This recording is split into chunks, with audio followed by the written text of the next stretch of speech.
Welcome to Live Daf, your online Daf Yomi Shir.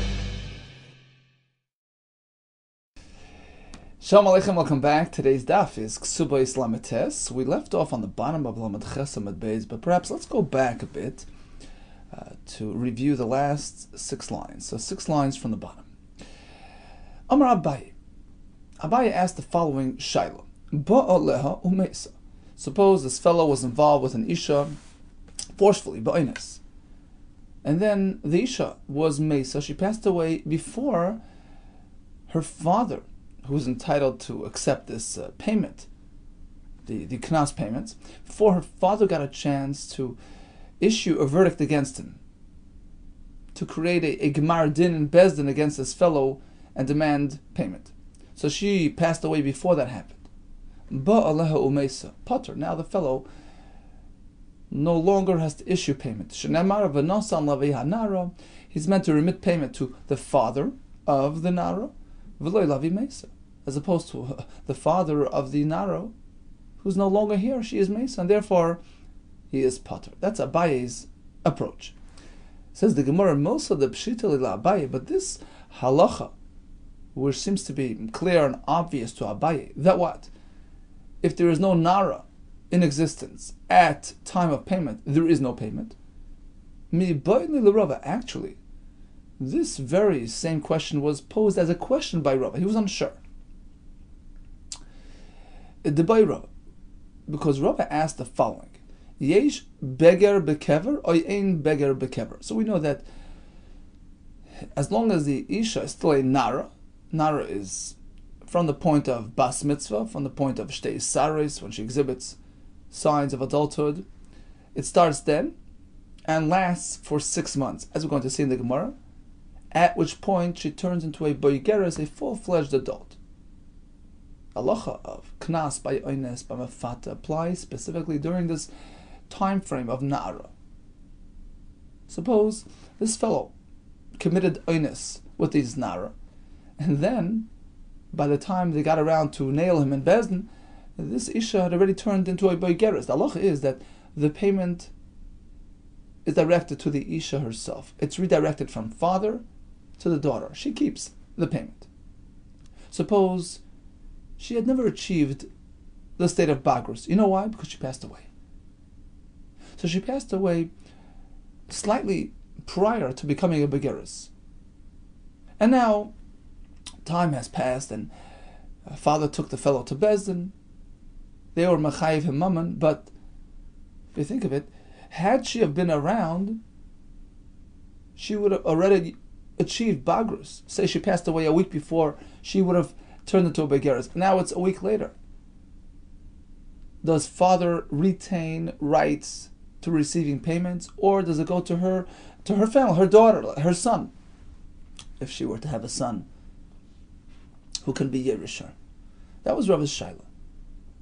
The fact that she's already in a kever and not actually developing and growing and maturing, but theoretically, in terms of time frame, father would never have had rishus, never have had these schus to collect payment had she have been around, because she would have passed the stage of bagrus. She would have become a full-fledged adult by this time. Does that make him lose his privilege, or can he hold on to the privilege, since, after all, she's no longer here, and actually she never became a boigeres? So he retains his earlier privilege. Yesh beger bekever or ain't beger bekever. The fact that she's in a kever, do we view it as though she had achieved bagrus or not? And the Gemara explains: Yesh beger bekever.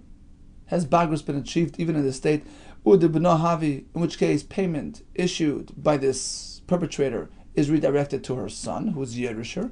Or ain't beger bekever. There's no bagrus at this point. Udavi and father retains rights to collect payment. Now Rashi later will point out that according to this version of Rava's Shaila, we're going to have 2 versions. According to this version, it's clear that Rava held that even when there is no nara in the world, she was mesa, payment is still issued. It's just a question of whether it goes to father or to her own descendant. And this is in contrast with Abaye, who had a pasuk that there was no payment at this point. It's just that later on, there's going to be another version of Rava where he had this very question, whether the fact that she's no longer amongst the living, does that affect this perpetrator's chiyuv or not? We're going to see that later. Bottom line is, Rava seems to indicate that there is a possibility of her son being yoresh her knas. A nara can have a son. Umi ma'abra, asks the Gemara, ekatana, a nara can become expectant, can have children. That's underage. V'atani Rav Bevi kamei Rav Nachman. Rav Bevi presented the following halacha to Rav Nachman: Sholosh noshem meshamshes b'moich. The following 3 women should take extra precaution when they involve themselves with their husbands to do it with a moich, use some sort of material, some sort of barrier as a contraceptive to avoid becoming pregnant, because it's dangerous for them. Eluhein, who are these 3? Ketana, Umu Beres, if she's already expecting, we're concerned about the newcomer damaging the pre-existing fetus. Ume Nika, if an Isha is nursing, once again she has to prevent pregnancy. And the Gemara explains, Ketana, the concern is Shematis Abarvatamas, she might become expectant and pass away. She can't handle this situation. It's beyond her. Mul Beres, what's the concern by an expectant woman? Shema Ta'asa Ubara Sandal, perhaps if she becomes expectant again, the next one will cause a disfiguration of the existing unborn child. Sandal is like a flat piece of leather. It's going to damage the pre-existing child. What about the manika? Anisha who is currently nursing, she must take care. Shema tigmalas bina, because when she becomes mu'uberes again, that will diminish the quality of her milk, in which case she'll have to stop nursing. So all these women should guard against expectancy. Veza hiktana. When we speak about iktana, what age is that? Mibas achas reshana, achas es reshana v'yamechad, from 11 ad shtemes reshana v'yamechad until 12. Why? Pachas mekan, because below that age, below that age meaning below 11, she will not become a muberes. It's never going to happen. V'yasser al-Kana, likewise.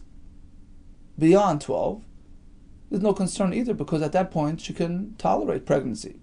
And therefore, there's no reason to take precaution. Mishameshes, kadarka v'elechas, she can involve herself conventionally.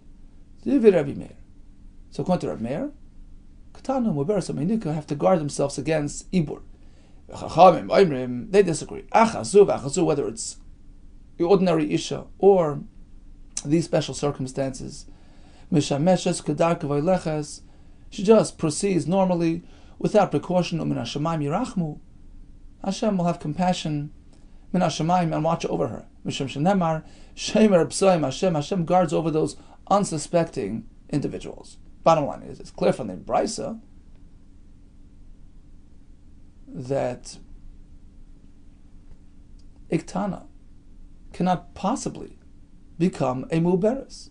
Perhaps you'll say, the Abra Kashi Nara, our Gemara, which indicates that a Nara can possibly have her own son, is speaking, she became Muberes past 12, when she was a Nara, likewise, she gave birth during that time frame.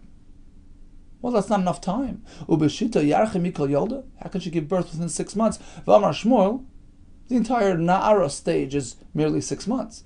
Ein bein Na'aros lebagrus, elo shisha chadashim b'lvad. The entire window of opportunity, starting from Na'aris till you become a begeres, is merely 6 months. Not enough time to become pregnant and give birth. Perhaps you'll say, when he gave the number 6, he meant Batzur hu deleka. It's never less than 6 months. Hatzvei Ika, but it could be more. Perhaps this time it was more. It can't be. Ha'ela ka'amar. Shmuel used the word Ella. It is merely 6 months. Ella, says the Gemara, let's revise Rava's question. A Nara cannot possibly have her own son. We shouldn't be posing such a question, whether payment will be directed to her son or not. There is no son in existence. Ella, rather, says the Gemara as follows. Let's revise Rava's question. It's not the way we understood it until now. That Rava was questioning whether payment will be directed to her son. There is no son to speak about. Rather, this was Rava's question. We do know that if the Isha turned a boigeres before Bezdin got a chance to collect on it, before Bezdin issued that verdict against the perpetrator, if she's now a boigeres, payment is redirected from her father to herself. The question is, let's say she passes away, and time passes, in which case, if she would have been here, theoretically, she would have become a boigeres. Does that affect her father's ability to collect or not? If she's really a boigeres, standing here, he can't collect. It goes to her. But she's not really a boigeres. She passed away. But in terms of the time passing, by this time she would have been a boigeres. Does that affect father's ability to collect or not? That was Rava's question. We're not speaking about a son because there is no son at this early, tender age. Rather, Rava's question was as follows. Yesh beger bekever upa ka'ab. Shall we say, even though she's bekever, we treat it as though she's already a begeres, in which case father's ability to collect has expired. Or ein beger bekever, the fact that she's no longer here, does not generate this bagrus concept, and father does not lose his ability to collect, he retains his kayach, his chos in this knas.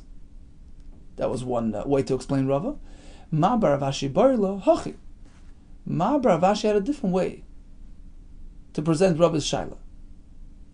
See, Abaye told us that if the Nara is no longer amongst the living, by the time Bezdin gets around to issue the verdict against the perpetrator, then there is no chiyuv, which based on a pasuk, if a nasan lavi anara v'loy lavi mesa. Rava was unsure, and he posed this very question in this very situation. Ma bar Avashi boy lahachi misa oisa bagrus. We know that if the Nara is here amongst the living and actually turns boigeres, so although the perpetrator must pay up, but payment is redirected from father to daughter. She receives payment. That's an established known fact, which will be discussed in Daf Mem Aleph. Question is, let's say she passes away. Does that have the same effect as bagrus? Shall we say that father can still collect, or he loses that zchus? So basically, Abaye's halacha is being questioned or being posed as a question by Rav. Misa oisa bagrus. Does her misa have the same effect as her becoming a begeres? Oy ein oisa bagrus, or perhaps it does not have the same effect. Take we let it stand. Boy minei Rav me'Abaye. Here comes an interesting question. Ba'aleha v'nis arsa mau. This fellow was involved with his isha ba'inus, and then she got engaged. What happens there? Ha'amar lei. Abaye responds, Miksiv v'nasan lavi hanara ashalei arusa. Does the pasuk say that the perpetrator will pay to the father of the nara who's unengaged? Why would her engagement affect this fellow's repayment obligations? Of course, he gives it to the father. Rava responds, according to your way of thinking, Hadasani, what about the following brisa, which says, so she got married after the fact. Who does this fellow pay? He gives it to the Isha herself. Why? Miksiv, does the pasuk then say, the perpetrator pays the father of the girl who's unmarried? There's no such wording in the pasuk. So why is it that in that case you agree with me that he'll pay the Isha directly instead of her father? And perhaps by Arusa as well. Once she leaves his domain, so to speak, maybe she's entitled to receive payment. Hachiyashta answers the Gemara. Abaye responds, you can't compare. You're comparing engagement to marriage. Big difference. Awesome. Where she got married, just as we know elsewhere throughout the entire Torah, when a Nara turns boigeres, her father sort of loses many privileges. He can't collect her wages, etc., etc. So once she turns a Begeres, that is Mitzi Mishus Av, that extract her from his rishus, from his domain, from his control. V'nisuin Martzin Mishus Av. And likewise, when an Isha gets married,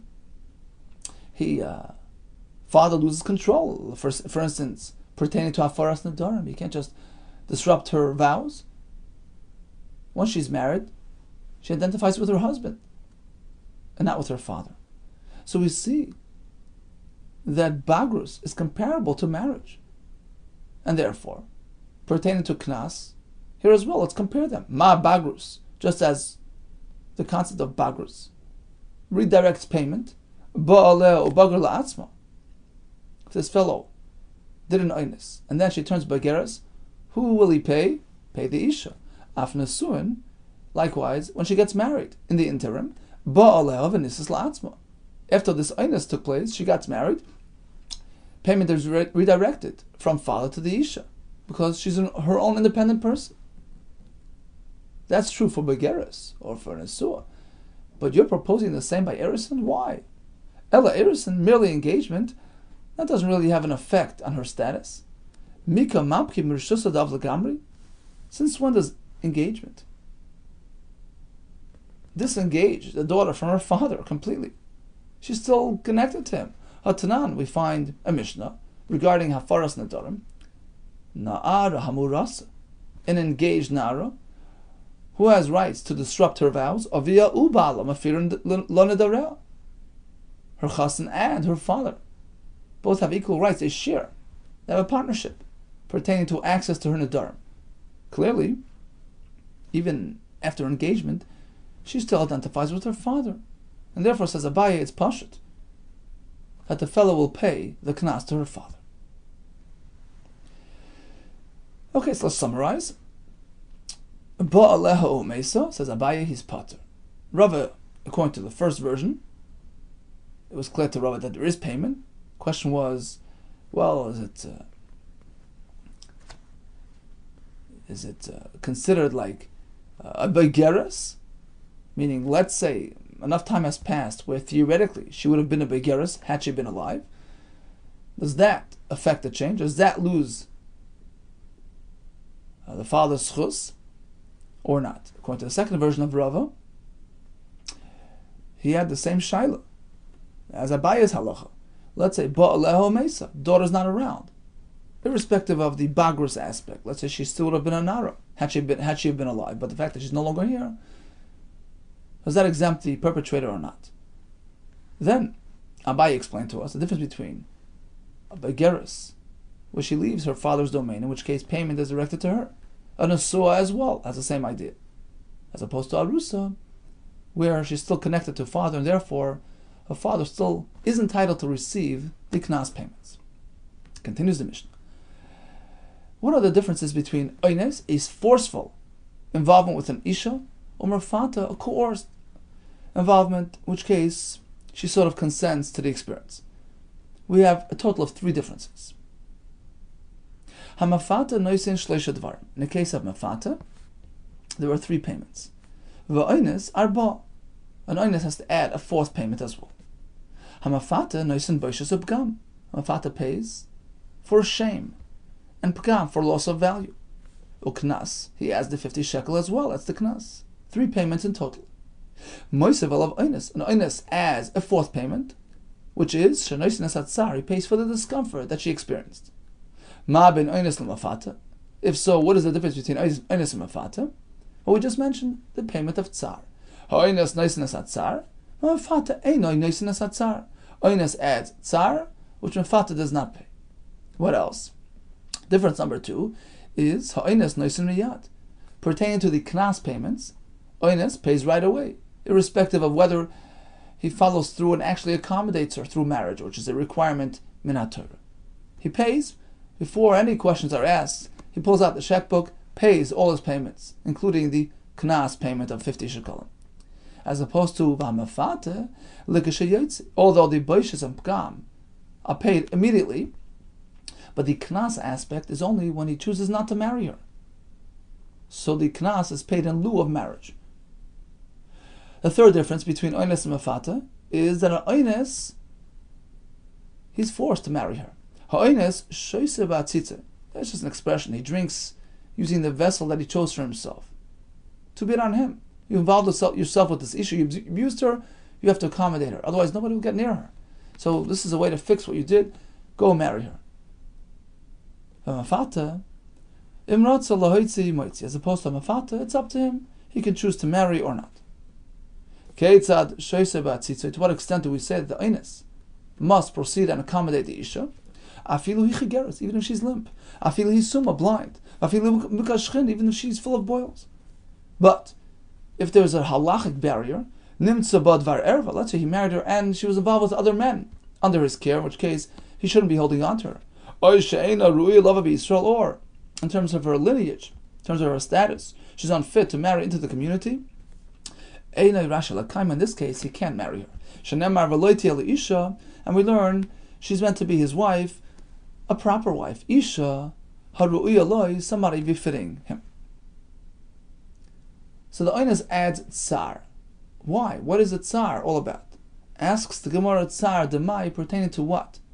Now Taisus asks the obvious kash. We're speaking about a basula, of course.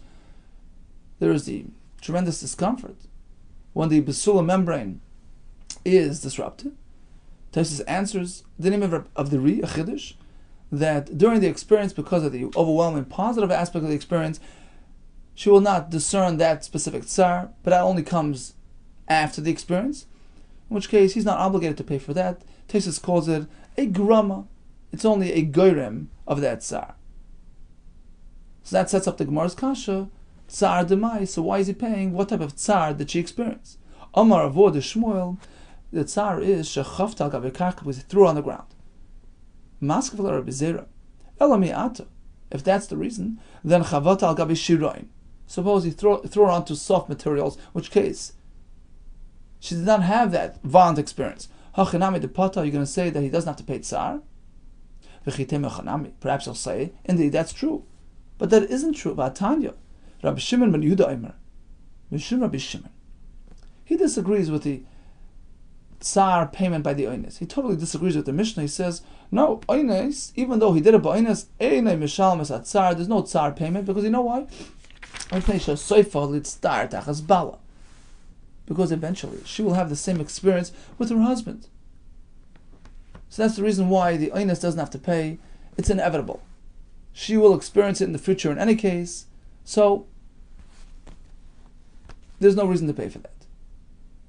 Amr Lois, the Chachamim responded, no, you can't compare the two experiences.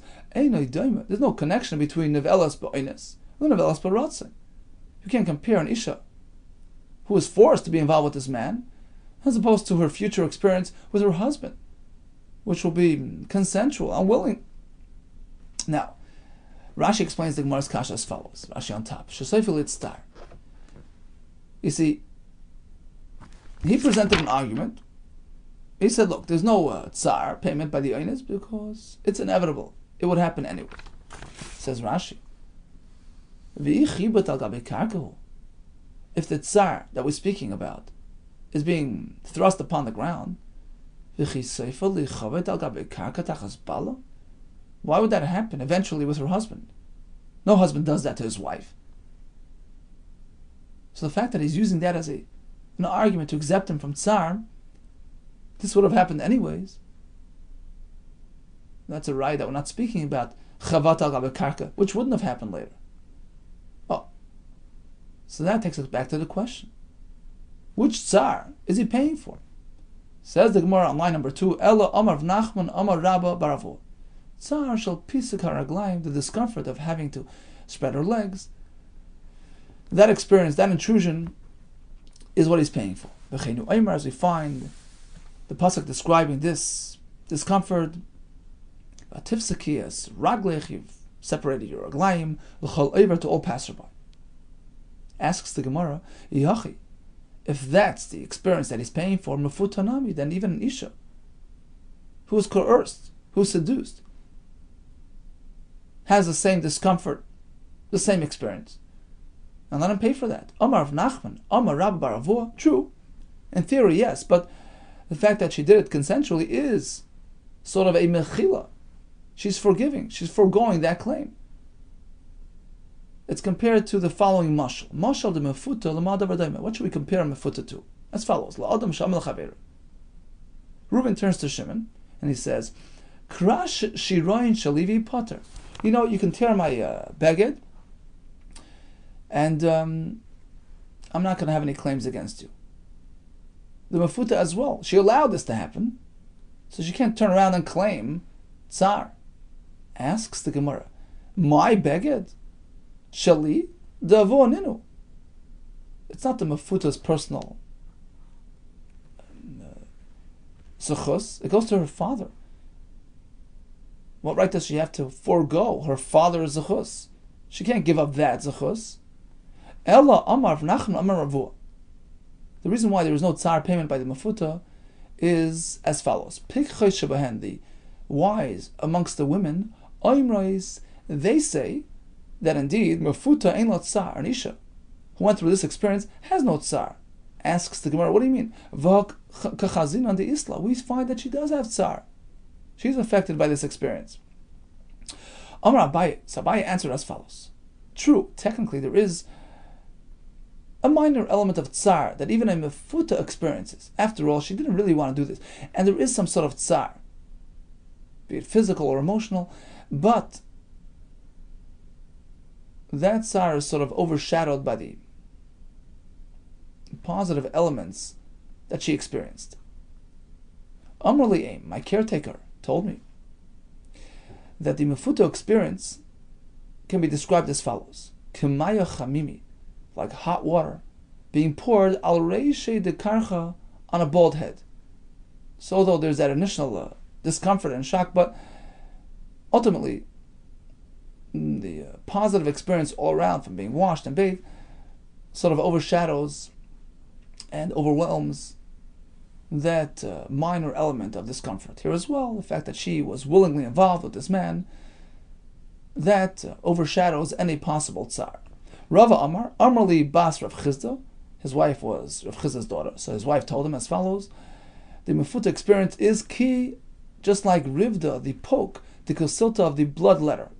Again, we have some sort of prick, but it's overwhelmed by the positive element of the experience. Rav Papa Amar, Amrli Bas Abba Surah, his wife was a daughter of Abba Surah, she described it as follows, ki nahama, akusha, it's like hardened bread, bechinchi, scraping against one's gums. Although discomforting, but overall satisfying. Okay, so that explains why an oines has to pay the tsar, a piece of raglaim, and the mafata is pata from that. Ha'oines noisen miyad, mafata l'kshayotzi v'chulu. Asks the Gemara. So the mafata only has to pay his knas when he should decide to divorce. Look at Shayotzi, when he divorces. Ishtahi, is she his wife? When he decides to divorce, which almost sounds like she's already married to him. Ishtahi, since when is she his wife? Amar Abaye Ema, rather it means like this. When will the mafata pay? Lika shelo yichnes, when he chooses not to marry. So it's his prerogative. He has an option of marriage, otherwise pay the knas. Tanya Namihachi, we find the same in a brayso. Although the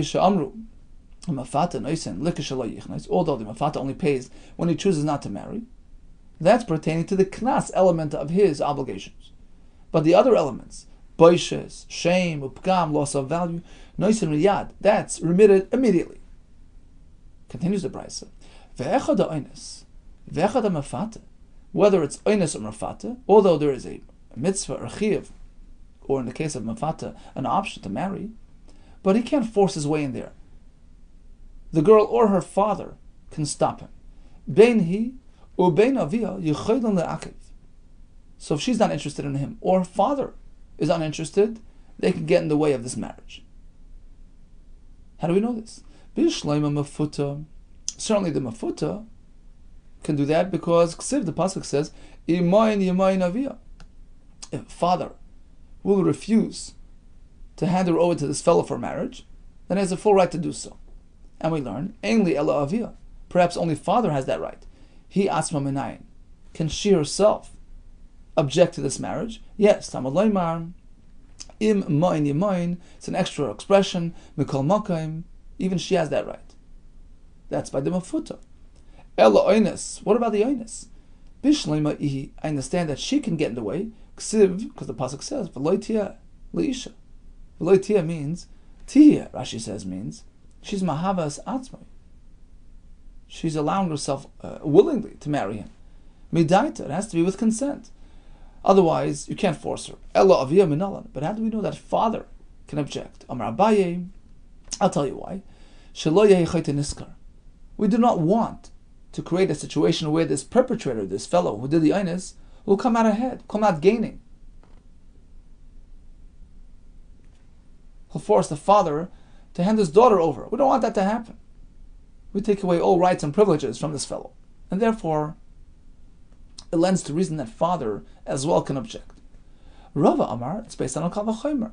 Uma mefata, since by mefata, shaloi avar ela al das aviyah bilvad. Over there was only a partial sin. He went against her father's das, because she did it willingly, right? With her consent. But he sort of went against her father. So although it was just a relatively minor offense, still we find that beini u bein aviyah yichayil na'akiv, that whether it's the daughter or her father, they can object to marriage. Oines she'avar al das aviyah al das atzma, certainly the oines, who committed two wrongs. He went against father's das and against the daughter's das. Well, Koshkin, of course, it lends to reason that everybody can object to this marriage. So bottom line is, just as by mefata, bein hi u bein aviyah yichayil na'akiv, by oines as well, she as well as father can object to this potential marriage. Why father? Abaya had his reason. We don't want the perpetrator to come out gaining. Rabbi had his reason. We learned it from the Kavachomer based on mefata. Why didn't Rava and Abaye agree with each other's approaches? Rava lo'yamar ka'Abaye. Rava preferred his approach as opposed to Abaye's.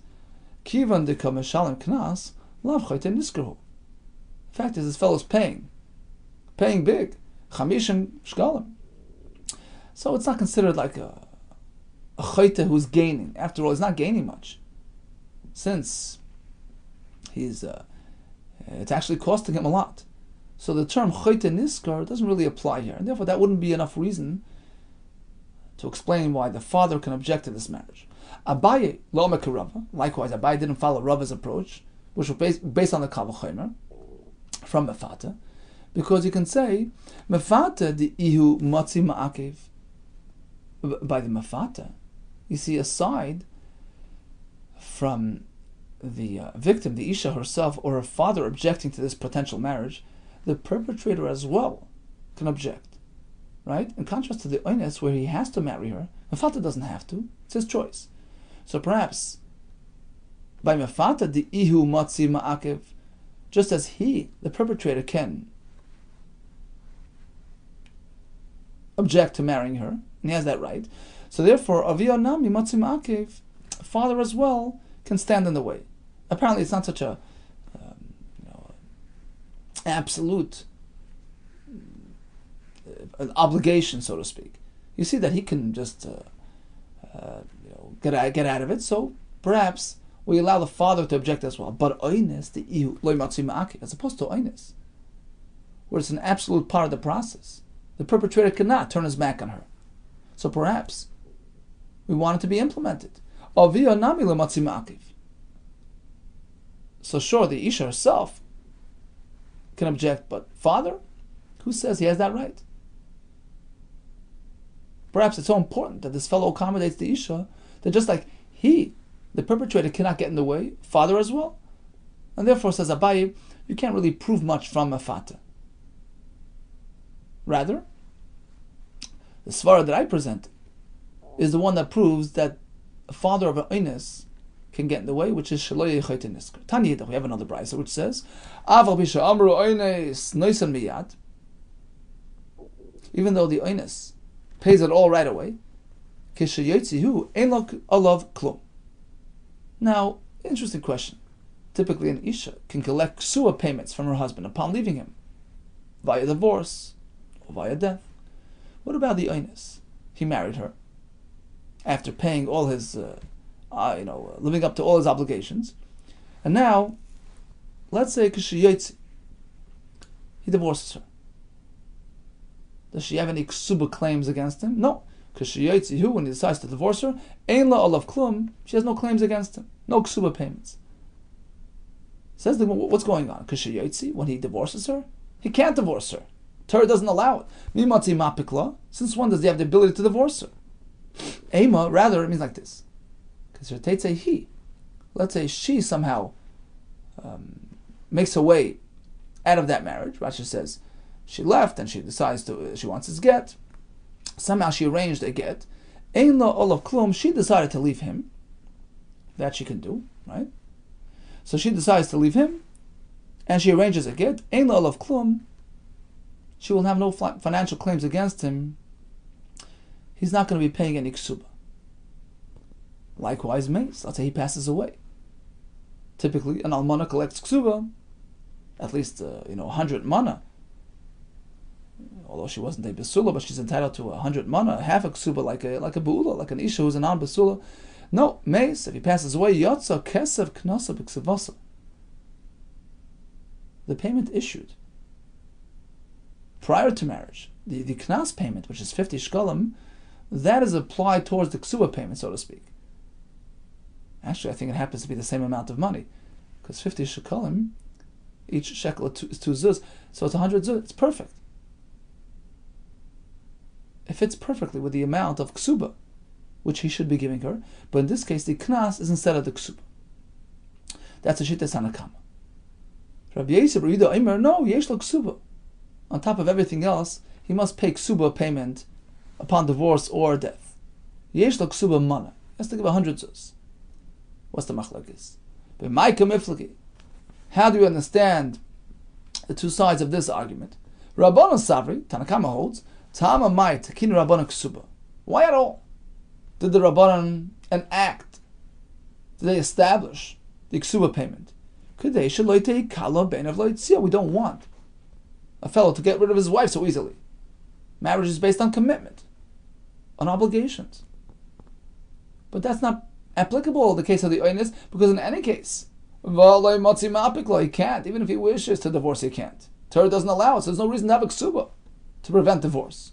So skip ksuba. Rabbi Yehuda but Rabbi Yehuda holds no. Even the ma'anes can manipulate things. He can antagonize her. Until she turns around and says, I don't need you, I'm leaving you.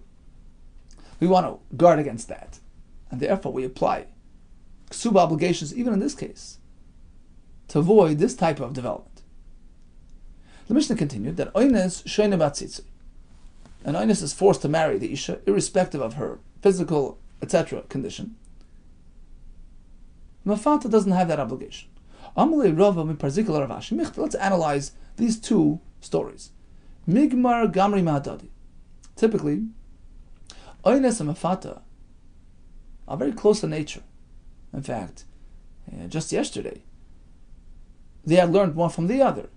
Right? The 50 shekalim, we learn one from the other. And therefore, why is this specific detail different? Laha milsa, pertaining to this concept, that we force the oines to marry, nami ligmru ma'adadi. Let them learn from each other. Let's apply it to the mafata as well. On Makra, the answer is, the pasuk says, Maher, Yimarena loy isha. This is the mafata. He should take her in as a wife. And the lashon, leisha, loy leisha, indicates loy midato. It has to be with consent. It can't be forced upon him. So it's a clear pasuk that mafata does not have to face that situation. Okay, so what did we learn today?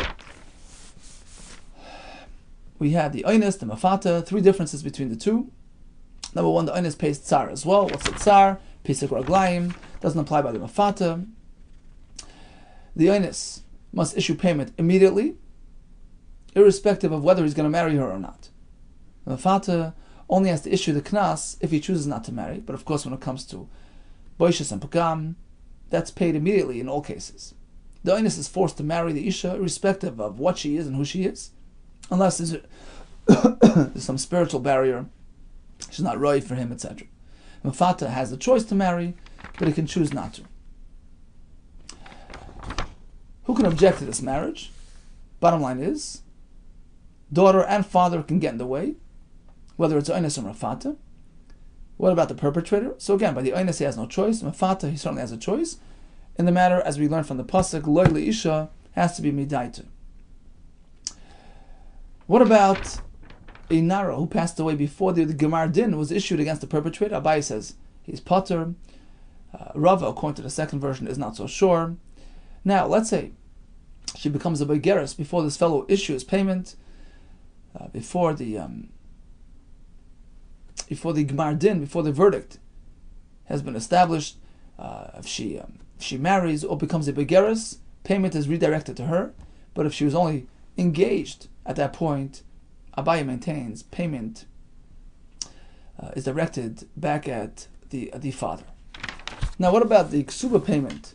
In the case of an oinus, where a machlekes, Tanakama says there's no need to have a ksuba because in any case he can't divorce her. Rabbi Yossi says no, you never know, he might antagonize her until she leaves him, and therefore Chachamim kept the chiv ksuba in place. But it would seem from the Gemara that by the mafata, in that case, certainly there is no separate ksuba, because if he divorces, he has to give the chamishim shkalim. So in that case, that would count in lieu of the ksuba payment. All the best to you and much hatzlacha.